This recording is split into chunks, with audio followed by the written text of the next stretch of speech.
அனைவருக்கும் வணக்கம்.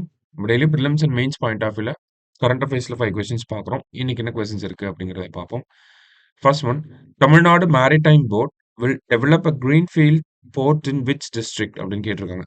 தமிழ்நாடு கடல்சார் வாரியம் எந்த மாவட்டத்தில் பசுமை துறைமுகத்தை உருவாக்க உள்ளது அப்படின்னு கேட்டிருக்காங்க.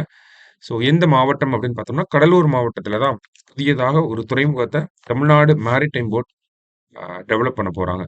ஸோ கிரீன்ஃபீல்டு போர்ட் அப்படின்னா, நமக்கு வந்து கிரீன் எனர்ஜி பேஸ் பண்ணி இருக்கக்கூடிய போர்ட் கிடையாது. சரியா? அத நல்லா புரிஞ்சுக்கணும். கிரீன்ஃபீல்டு போர்ட்னா என்னன்னா, அ நமக்கு தரிசு நிலத்திலிருந்து புதுசா டெவலப் பண்ணக்கூடிய ஒரு விஷயத்த தான் கிரீன்ஃபீல்டுன்னு சொல்லுவாங்க. பரந்தூர்ல கிரீன்ஃபீல்டு ஏர்போர்ட் அப்படிங்கிறது வருது. பரந்தூர்ல கிரீன்ஃபீல்டு ஏர்போர்ட். சரியா? இப்ப கிரீன்ஃபீல்டு ஏர்போர்ட்னா என்ன அர்த்தம் அப்படின்னு பார்த்தோம்னா, அந்த இடத்துல வேற எந்த ஒரு கட்டுமான பணிகளுமே இருக்காது. புதுசா ஒரு இடத்துல நம்ம கட்டுமான பணிகள ஆரம்பிச்சு, அந்த இடத்துல ஒரு ஏர்போர்ட்டோ, ஒரு போர்ட்டோ டெவலப் பண்றப்ப, அது கிரீன்ஃபீல்ட் ஏர்போர்ட், கிரீன்ஃபீல்டு போர்ட் அப்படின்னு சொல்லுவாங்க. சரியா?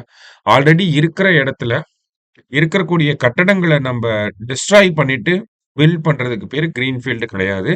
ஆல்ரெடி தரிசு நிலங்களா, ஆல்ரெடி நமக்கு அ அந்த புல்வெளியா இருக்கக்கூடிய இடத்துல, புதுசா ஒரு ப்ராஜெக்ட்ட நம்ம பண்றது தான் கிரீன்ஃபீல்டு ப்ராஜெக்ட்.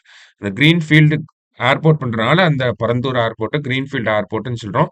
கடலூர்ல வரக்கூடிய போர்ட்ட கிரீன்ஃபீல்டு போர்ட் அப்படின்னு சொல்றேன். சரியா? அடுத்தது. FIDE world chess championship 2024 will be held in அப்படின்னு கேட்டிருக்காங்க.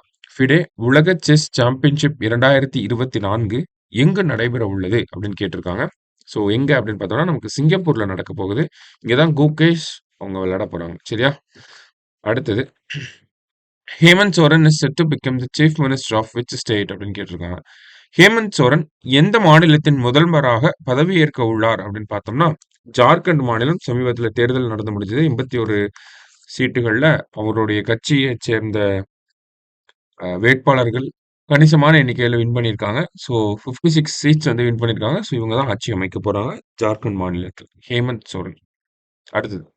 Global conference on international cooperative alliance will be held in அப்படின்னு கேட்டிருக்காங்க. சர்வதேச கூட்டுறவு கூட்டணி குறித்த உலகளாவிய மாநாடு எங்கு நடைபெற உள்ளது அப்படின்னு பார்த்தோம்னா, நியூ டெல்லியில நடக்க போகுது. சரியா? டைரக்ட் கொஸ்டின் தான். ஜஸ்ட் பார்த்துக்கலாம். சரியா? COP 16 on desertification will be held in எங்க அப்படின்னு கேட்டிருக்காங்க. பாலைவனமாக்கல் தொடர்பான காப் மாநாடு எங்கு நடைபெற உள்ளது அப்படின்னு பார்த்தோம்னா, ரியாத்ல நடக்கும்போது இத பத்தி நம்ம எலாபரேட்டா பார்ப்போம். சரிங்களா? ஸோ இன்னைக்கு 5 கொஸ்டின்ஸ் பார்த்துருக்கோம். Thank you.